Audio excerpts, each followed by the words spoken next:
All right, so welcome to lesson 2. Today we'll be going over chapter 2 of the Carnap textbook.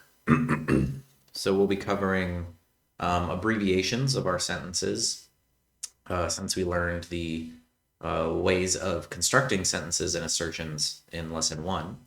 We'll be learning how to abbreviate it a little bit. And then we'll be talking about translating between English and the formal language we've developed to do our logic. So our propositional logic language. All right. So first, abbreviations. Well, as we saw, our language's rules for building up sentences can end up making a lot of parentheses, a lot of brackets that kind of make things look a little ugly. For example, here's this sentence or assertion, if you want to keep calling it that, from the lesson 1 practice set that I posted on Brightspace, which you can access if you want. You can see it's just got a lot of brackets and yeah, I guess that's really it. And this makes sense because you'll recall from our rules that we build new grammatical assertions from our basic grammatical assertions, our atomic formulas, by taking two grammatical assertions we already have and then putting a connective between them.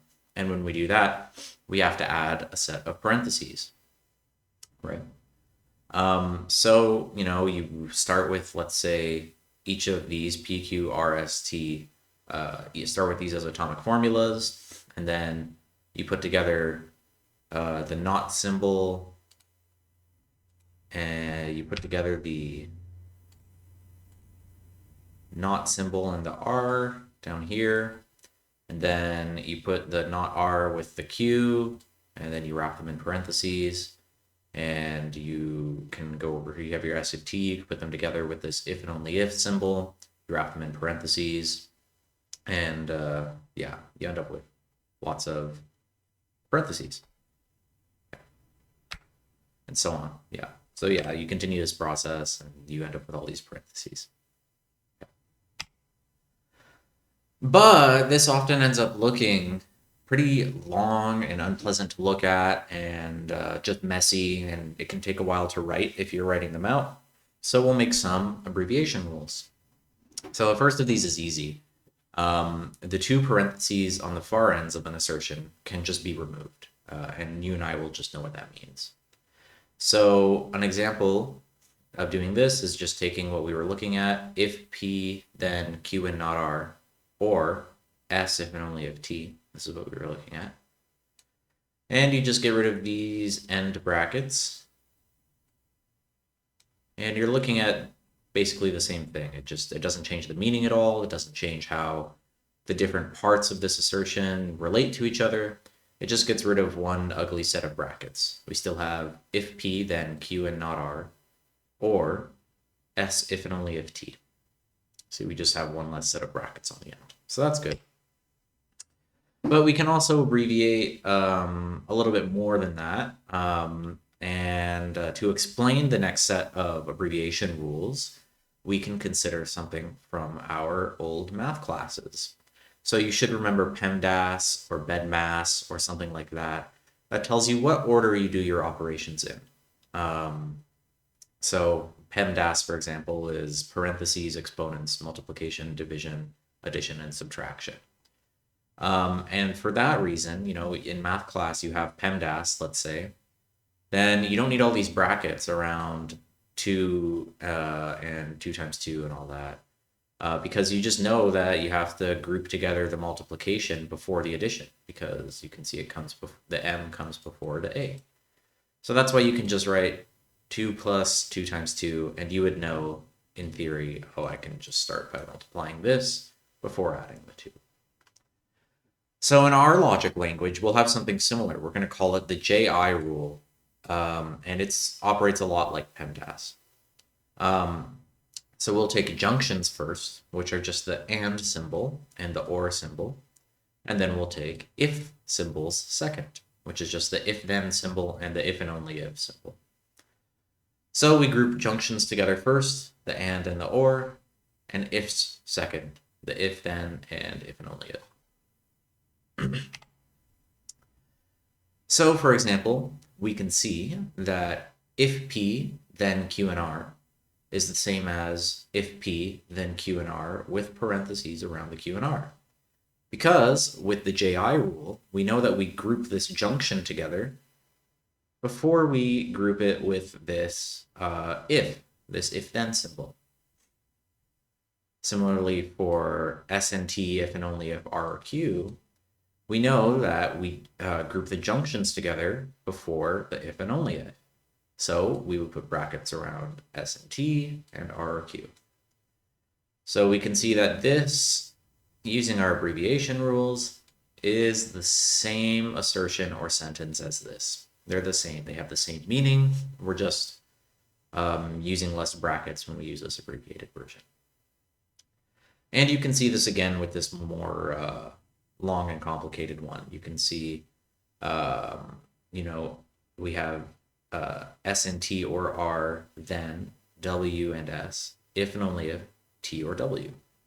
And we can see that this is the same as S and T or R, then W and S, if and only if T or W, with brackets around the T and W, T or W, sorry, with an extra brackets, set of brackets around the W and S, and with an extra set of brackets around this. Now, if you need it, you can think about this in a more formal way. So this will list all the ways that you can transform brackets into abbreviations, brackets and assertions into assertions without brackets or abbreviated assertions. I don't think you will need all these rules, but if you find them handy, you should use them. They're in chapter 2 of the textbook. That's where they can be found. But you just need to remember we have junctions grouped together first, and then ifs grouped together after the JI rule. Okay. And then we have one last abbreviation rule, and we're going to call it the lefty rule. So again, let's think about math. In math, you normally work left to right when you have more than one of the same operation. So for example, that's why we can say that 10 minus 10 minus 10 is equal to 10 minus 10, grouping those first, minus 10, right? It's the exact same expression, just this specifies the order more. But because we have this read left first sort of way of doing math, we don't need the brackets around these two 10s, for example. We just know that we'll do this subtraction first. So we're going to do the same with our logic. So if you have more than one junction, you'll group them in order from left to right.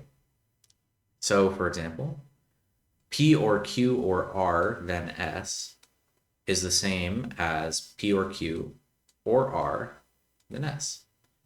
And of course, we know with our junction rule, we would group this junction, this OR, before we would group this. So we would know that it's P or Q or R, then S. Same thing applies to the and symbol. So if we have if P then Q and R and S, then we would know that it's the same as if P then Q and R and S. This one's already bracketed, so we know it has to be done first. But we have this leftmost and symbol, so we would group that together before we would get to the second and symbol, because we read left to right. So we would have this expression would come out to the same as this if we considered it with the lefty rule. Problem set 2, which is assigned for this class and is due very shortly. Keep an eye on the course calendar on Brightspace.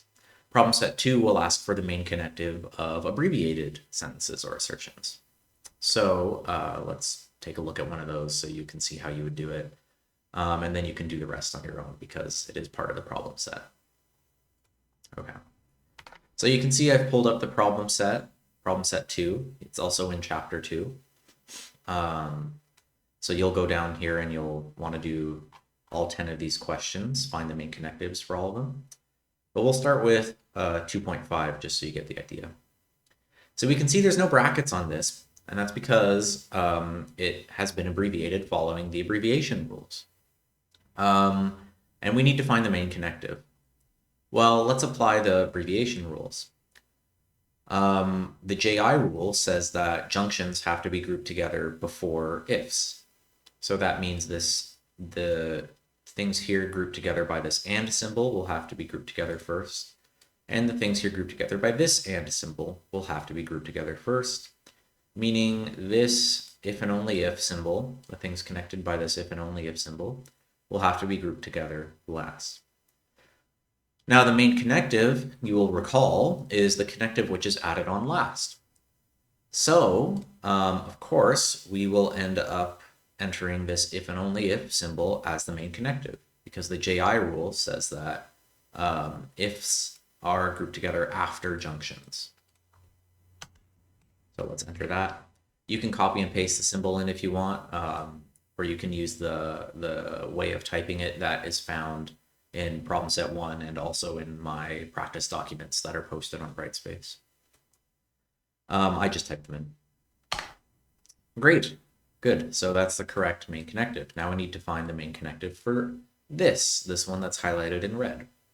In this case, we only have junctions, so we need to apply the lefty rule. So we can remember that the lefty rule means these are grouped together first, and then this is grouped together after, because this and symbol is on the left, so it's grouped together first.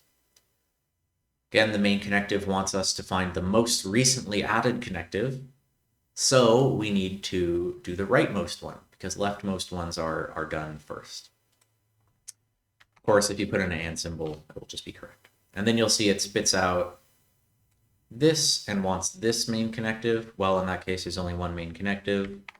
So it's the and symbol, and so you check mark it. As always, when you're completed a thing on the problem set, hit submit.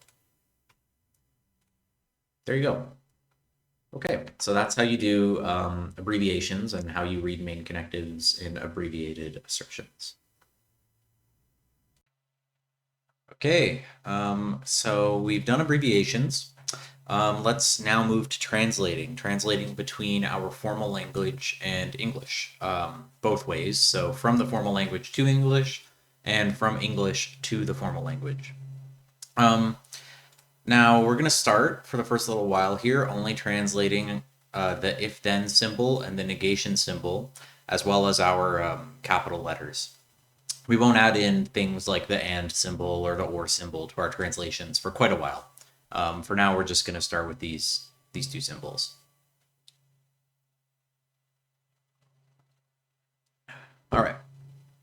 So you'll note when you're reading the textbook, chapter 2, which you should be doing as you follow along, that the textbook will frequently use Greek letters for assertions that could be any assertion. So they could be a capital letter, like an atomic formula, or they could be a complex assertion made up of different smaller assertions.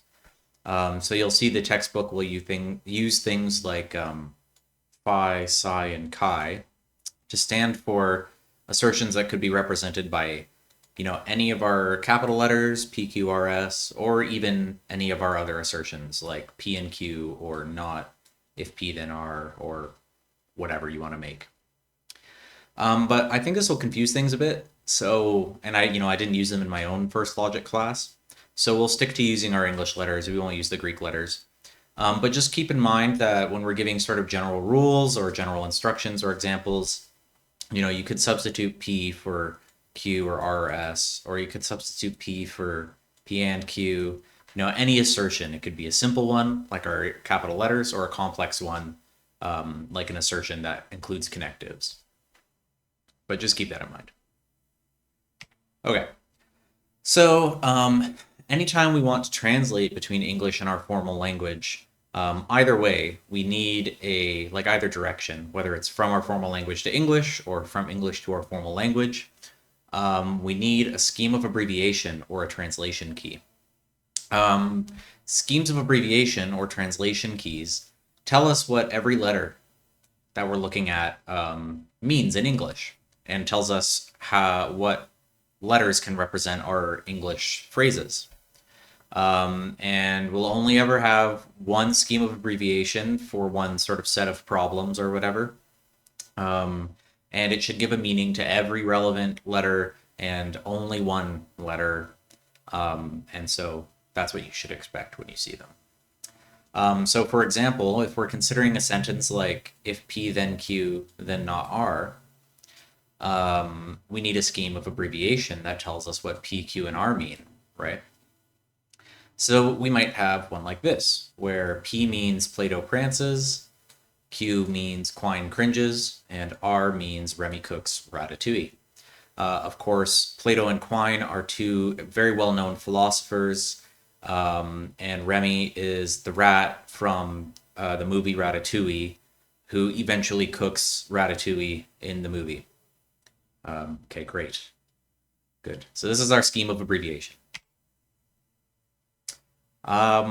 So if you're going to translate from our formal language, from our symbols into English, there are some steps you could take. Now I'll explain these steps, but I'll also say after you do some practice, hopefully you won't need the steps. You'll just be able to kind of see where the translation is. But for now, the steps might help you not confuse where different parts of the sentence are, or confuse what to translate them as, or whatever. But here are the steps for translating from symbols to English. So if the sentence to be translated has been abbreviated, then if it makes things easier for you, put back the parentheses, because that'll help you see the sentence in the right chunks, and you can do that by considering the abbreviation rules we just went over. And then after that, you're going to want to find the main connective of the formal sentence. This is important because it's what you're going to translate first. So if the main connective is our if-then arrow, so for example, in if P then Q, then you'll translate the arrow by writing if P then Q. So you put if before whatever is on the left side of the arrow here. So you see P is on the left side, so you put if in front of it, and then you put then Q, or you put then in front of whatever's on the right side of the arrow. So, in this case, Q is on the right side of the arrow, so we put then in front of it, and we get if P then Q. If the main connective is a negation symbol, so for example, the sentence is not P, then you would write, it is not the case that P. So if you have this negation symbol, whatever it's negating, you put it is not the case that in front of it. Okay, so we're just going to stick with working on the arrow and the negation, so that's what we need for considering the main connective. Now if either P or Q, so the left side or the right side of a connective, has another connective in itself, so for example you might have if P then Q, might have this.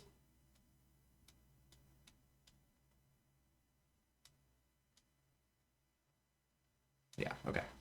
So if either P or Q, so in our case, the left side or the right side of this if-then symbol, has another formal language connective, then you'll just do these steps again. So in this example I've drawn up, we have if P then Q, then R. Well, in this case, the main connective is this arrow here, the one that is touching the R, because it's outside the brackets, right? Which means it was added last, so it's the main connective. So if that's our main connective, then we're going to translate it first, and then we're still going to have this one here left over, this arrow here, and we're going to need to translate that again. So we would apply the steps we just did again. Okay. And then once you just have letters left over, you'll replace each letter with the sentence that we get from our scheme of abbreviation. So let me show you an example. So let's remember our scheme of abbreviation. It's P means Plato prances, Q means Quine cringes, and R means Remy cooks ratatouille. And let's use this sentence we used a couple slides ago, which is if P then Q, then not R. And now let's apply the steps and translate it. So we don't really need to add parentheses. I mean, if you wanted to, you would know that it's abbreviated by not having the two end parentheses, so you could add them, but I don't think that's necessary. So we can skip step 1, which was add parentheses where abbreviated if you need to. And then we look for the main connective. Well, in this case, we know the main connective is this arrow because it's has the least brackets around it and had to have been added after this negation, because if the negation was added last, it would go in front of the whole thing. So the main connective is the arrow, it's the if then. So we'll translate it and we'll end up with if P then Q, then not R, because we're translating this arrow by putting an if before what's on the left side and a then before what's on the right side of it, right? But there's another main connective here. This time it's the negation symbol, because if you consider this, there's a connective here, this negation that's outside these brackets. So we'll translate the negation symbol next, and we'll get if P then Q, then it is not the case that R, because we've just translated the negation symbol. Finally, there's one more main connective. It's this arrow here, and we will translate it also. So we'll finally get if P then Q, then it is not the case that R, right? Because we just translated the if then here. All right. So at this stage, there's no more connectives. So now we can finally translate the letters using our scheme of abbreviation. And that gives us finally, if Plato prances, then Quine cringes, then it is not the case that Remy cooks ratatouille, right? We substituted in Plato prances for P, substituted in Quine cringes for Q, and we substituted in Remy cooks ratatouille for R. And there you go. That's all the steps that you need to do to translate from symbols to English. Here are some other examples I'll go over fairly quickly. So suppose we have, for example, if not Q, then R by symbols here. Well, our main connective is the arrow, because if it was the negation, that it would have to be outside these brackets, right? But it's not.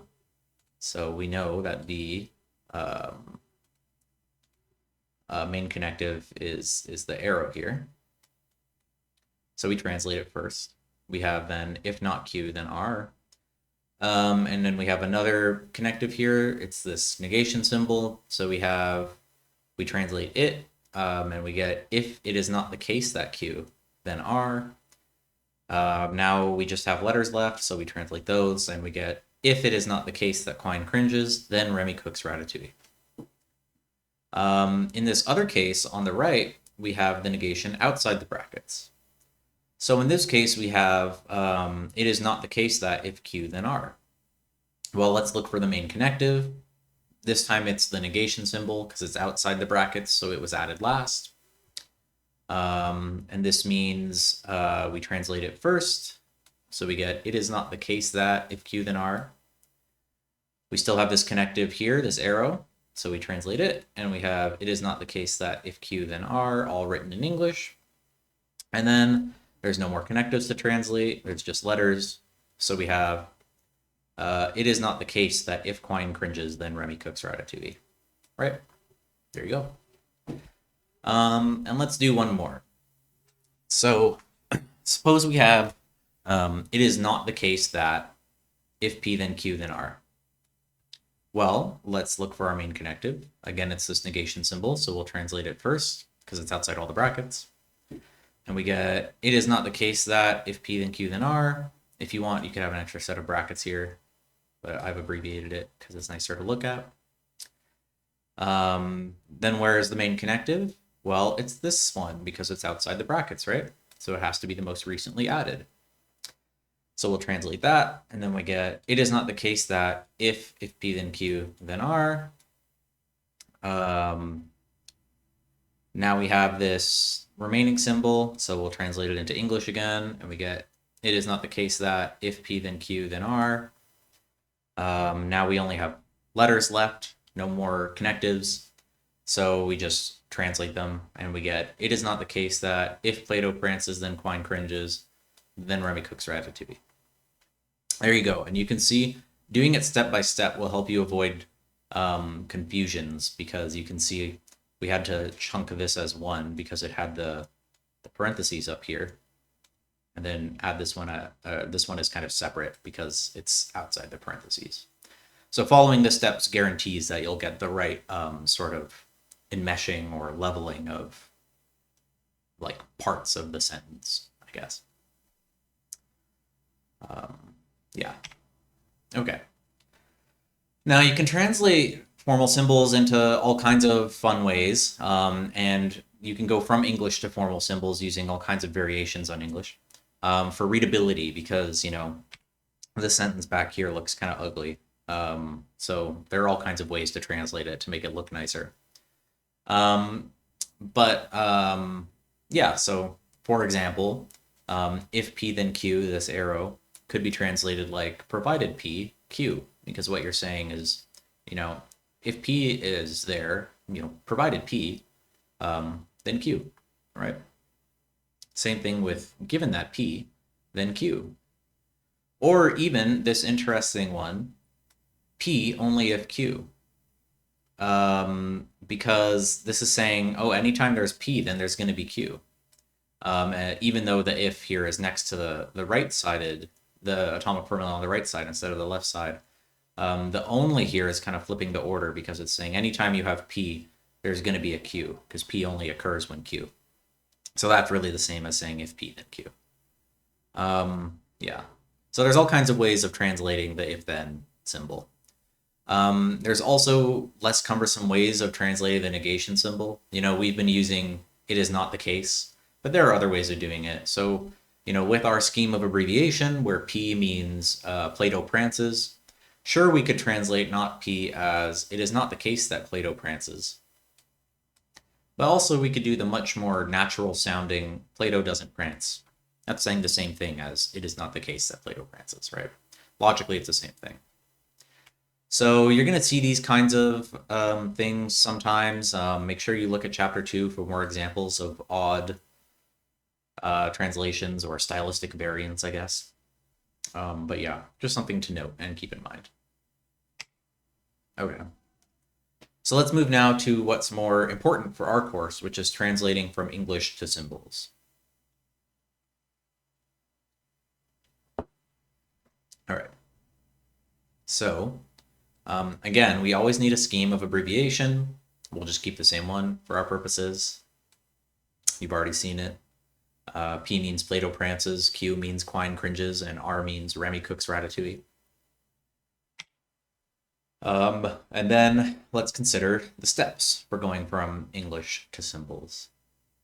So because we're taking an English sentence, which might have stylistic variations, we have this step number 1. So since we're only considering if then and the negation, we'll just talk about that for now. But so we want to replace all stylistic variations of if then and it is not the case that with their if then and it is not the case that equivalence.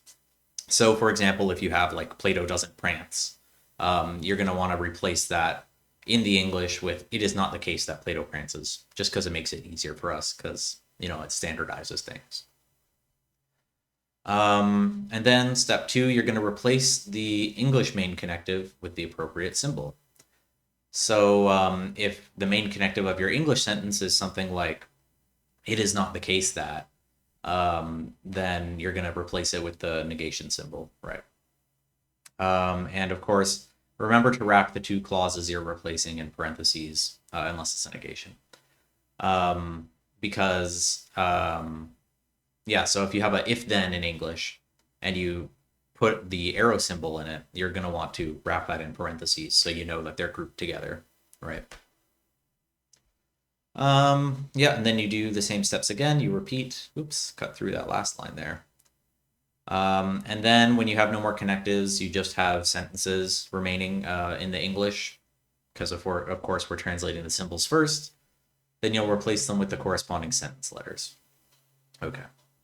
Now again, these are steps that will help you translate, especially at the start. But hopefully, eventually, you don't need them. You can just kind of do the translation. But these are very good steps for now. And here's some examples.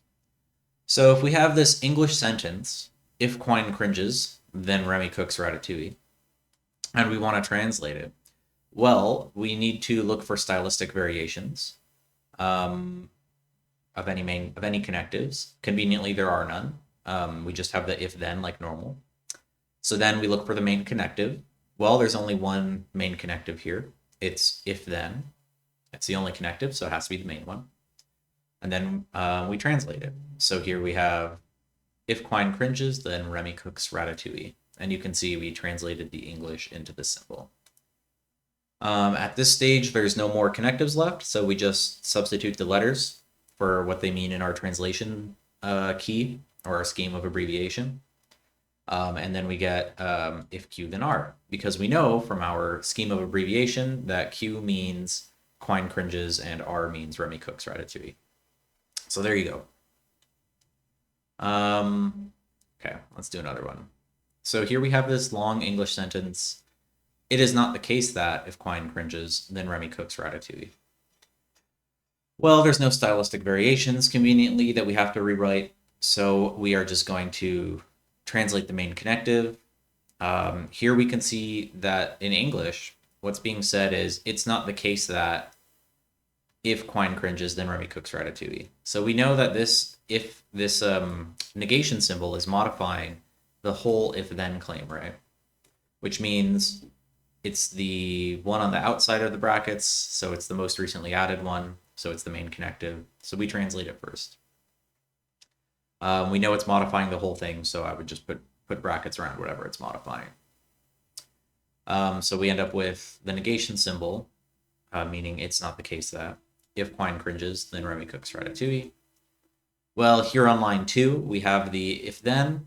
It's the only connective, so we translate it. And we get if Quine cringes, then Remy cooks ratatouille, this time with the symbol. And finally, we replace the words with their letters because there's no more connectives to translate. Yeah. Okay. One more example. So here we have if Plato prances only when Quine cringes, then Remy cooks ratatouille. Right? Note here that we have a stylistic variation. We have this only when, right? And it's saying basically that anytime Plato prances, we know that Quine cringes. So it's really saying if Plato prances, then Quine cringes, because anytime Plato prances, Quine has to cringe as well. So this is a stylistic variant, so we have to translate it first into if-then. Well, when we do that, we stick the if on the left side of Plato prances, and we stick then on the left side of Quine cringes, because we know it's kind of like if P then Q. And you can see I've kind of separated it out with these commas here on either side of it, so it's easy to know where it is. Great, so now we're looking for the main connective on line 2. Well, we can see that the if Plato prances and Quine cringes is kind of contained, and we know that it's just like a small part of the larger claim that if Plato prances then Quine cringes, then Remy cooks ratatouille. Since it's like kind of just one part, we know that stuff was added on top of it more recently. So our main connective is going to be this outermost if-then. So we translate that first, and we get if Plato prances, then Quine cringes, then Remy cooks ratatouille, and we have this nice arrow here. Okay, so now we have one more connective to translate, and it's the one over here, right? So then we'll get if Plato prances, then Quine cringes, then Remy cooks ratatouille. This time with our symbols. You can see I bracketed it, so we know that it's like a separate chunk. And then finally, there's no more connectives, so we can just translate the letters using our scheme of abbreviation, our translation key. So then you get if P, then Q, then R. And there you go. That's an example. Okay, so now I'm going to do some practice and examples, and I'll show you how to submit problem set 3. Okay, so to access your problem sets, as always, you just go to the homepage that you have here. You can see, again, I'm using this testing account. And this, of course, might look a little different, but you're going to want to find the problem set. It's problem set 3. This is chapter 2. It brings you to chapter 2. You just scroll down. You're going to want to do the find the main connective exercises for problem set 2, of course, for our abbreviations, as I should maybe have already mentioned, but I can't remember. And then you just keep scrolling down and you'll find,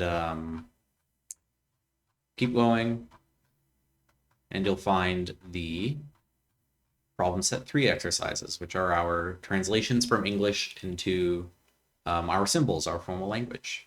So I'll just show you how to do one of them, how to submit it, and then I will do some more examples with you from a practice document. So of course, you go to the problem set, you look at the scheme of abbreviation, which you really need to know.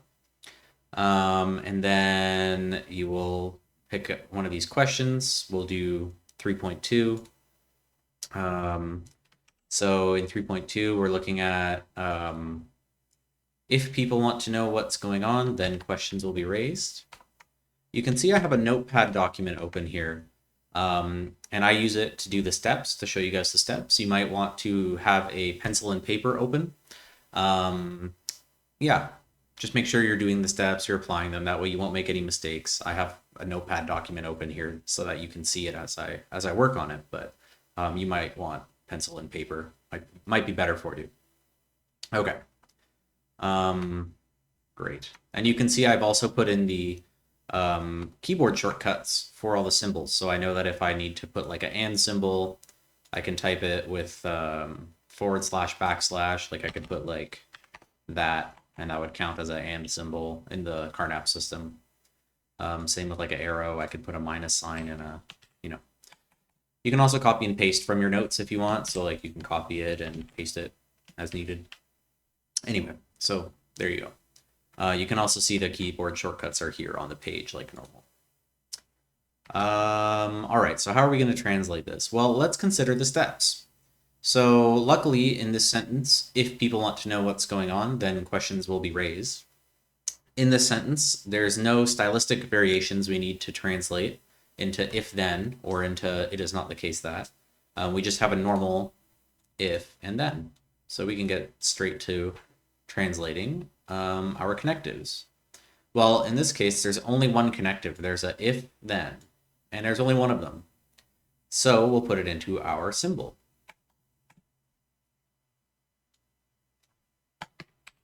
I'm just going to write the symbol using the keyboard shortcut here. And then we get people want to know what's going on, then questions will be raised. Well, there's no more connectives that we are used to down here, right? So we can just look for our translation scheme. So we scroll up a little bit, you can see it here. We know we have people want to know what's going on. And we know that that is represented by a P. So let's put a P there. And we have questions will be raised, and we know that's translated with a Q. So we will put a Q there, make sure it's a capital. And then we have if P then Q. So I'll copy and paste that. I will delete everything that's in here and put this in instead. I'll hit enter to see if it's correct. Oh, great, a perfect match. Look at that. And then you'd hit submit. You can see my testing student has already submitted this, but when you hit submit, you will be able to submit your question for marks. Great. And just like other problem sets, you're not allowed to submit until you get it right. So that's very good for making sure that you practice and making sure that you get as many points as possible, because it means you won't get any incorrect answers. So just keep doing these until you get them, all 10 of these, correct.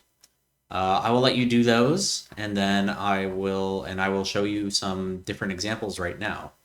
And of course, when you're going to do the problem sets and stuff, make sure you read the chapter again. Okay, so let's do some examples. So you would go to lesson 2 on Brightspace. You would scroll down. You would go to the translation practice here for chapter 2. And there you go. So let's do that. So let's do some of these together, and we'll figure out what they translate as in our formal language. You can see we have a different translation key here than what you find in your problem set. So yeah, let's do some practice. So let's do number 1. So in this case, we have, if John will make supper, then of course Mary will be working late. Mary is working late. So in this case, we have kind of a stylistic variation. We have this of course, but it's really just the same as if then, right? The of course is just for emphasis. So let's do step 1. Let's translate it. Let's just get rid of the of course. And then step 2 is to look for the main connective. In this case, we only have one. It's this if then. So we know that if then translates as the arrow symbol, which is great. And then let's look for our translation key. We have John will make supper, which is P. So let's put a P. We have Mary is working late, which is S. So then we have if P, then S. And we will put that in and see if it's correct. Oh, look at that, perfect match. Now this is a set of practice exercises. This is not your problem set, which you should submit, but so that you should submit your problem set, but these practice exercises, if you hit submit, you'll see that it won't let you because this is just for practice. Yeah. Okay, so let's do another couple of these, and then I will leave them for if you guys want some extra practice. Let's do this long one. So in this case, we have, given that Mary will make supper only if John will not make supper, then John isn't working late. Well, we have a couple stylistic variants here. We have this given that, and we have this only if, right? So let's do them one at a time. What is this given that connected to? We can see it's modifying all of Mary will make supper only if John will not make supper. So we know that it's going to be we're going to translate it into our standard if then. We're going to put the if here, and then we're going to put the then after, which is already here. And let's separate this off with a sort of comma to make sure that we know that it's separate. And then we also have this stylistic variation, the only if. And we know that kind of like, you would think Mary will make supper only if John will not make supper. You would think that because the if is next to John, it has to sort of be on the left side of the if then. But the only if makes that not the case. Because what is this saying? Mary will make supper only if John will not make supper means that anytime Mary makes supper, John will not make supper, right? So the if then is saying if Mary makes supper, then John will not make supper. So let's translate that.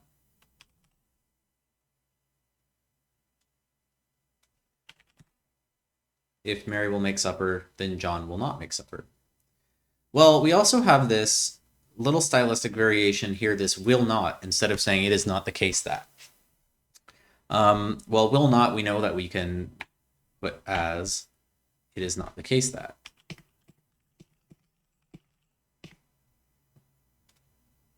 John will. All right. So there we go. We've replaced our stylistic variations. That's step 1. So now we need to find the main connective. Well, we know that all of this is sort of contained as a smaller part of the larger claim because what the if then here is doing is modifying all of this. So this if then would be like on the outside of brackets, let's say. It would be the most recent thing added. It would be the main connective. So we will replace it with an arrow. Oh, here's another stylistic variation. John isn't working late. Well, in this case, we forgot to translate it, but we'll do it right now, and we'll make it, it is not the case that John is working late, right? And if we want, we can put brackets on either side of this so we know what's happening. Okay, so now we need to find our next main connective. Well, let's look at the left side of this if-then. Here we have, if Mary will make supper, then it is not the case that John will make supper. Well, we have this if-then claim about both of these things. It's modifying both of them, so it's what gets translated next. So we have Mary will make supper, arrow, it is not the case that John will make supper. And next we need to find another connective. And we have this it is not the case. And we know that translate as a negation symbol. You can see I'm using a tilde, like it says here, the tilde is like this negation symbol. So we have tilde, John will make supper. Do we have any more connectives? We do. We have it is not the case that John is working late. So we can replace that with that. Great. So we have no more connectives. So we need to figure out how to translate these sentences. Well, let's just take a look at our translation key over here and make the substitutions. So Mary will make supper is R. John will make supper is P. So we have not P. And then John is working late is Q. So we replace it with a Q. All right, now let's see how this goes. I'll just get rid of those parentheses for ease. And look at that, it's a perfect match. Our steps made us succeed again. So that's great. Okay, and let's do one more so you get an idea. Let's do this one, why not?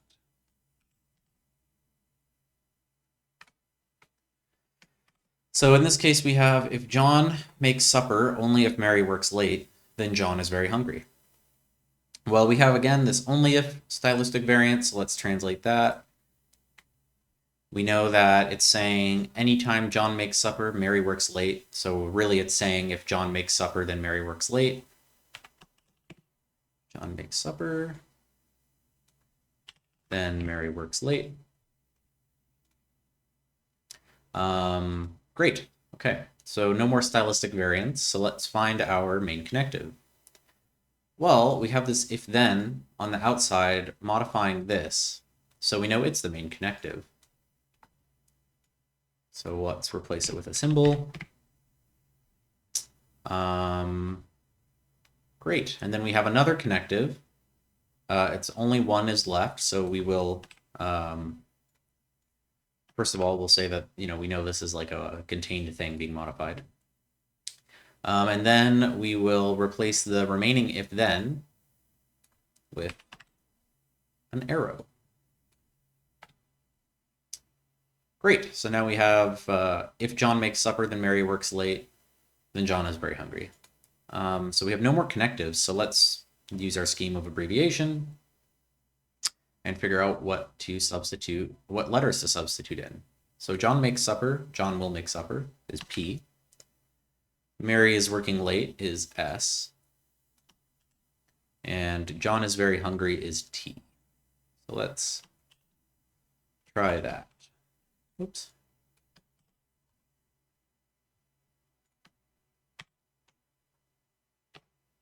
And you can see again, it's a perfect match. So more success. That's great. So you can see how to use the steps, how to do the translations. Make sure you do them in the problem set. And yeah, if you do the problem set and the practice, this will all become very natural to you, and you won't even need to think about the steps in order, I would say. Yeah. Okay, so thank you for listening to lesson 3. To lesson 2, which covered problem sets 2 and 3, which are both in chapter 2. Yeah, just keep up with the problem sets, watch the lectures, read the chapters, do the extra practice when you can. Yeah, and it will all start to come more naturally. And there you go. That's abbreviations and translations. Thanks, and I will see you in the next lesson.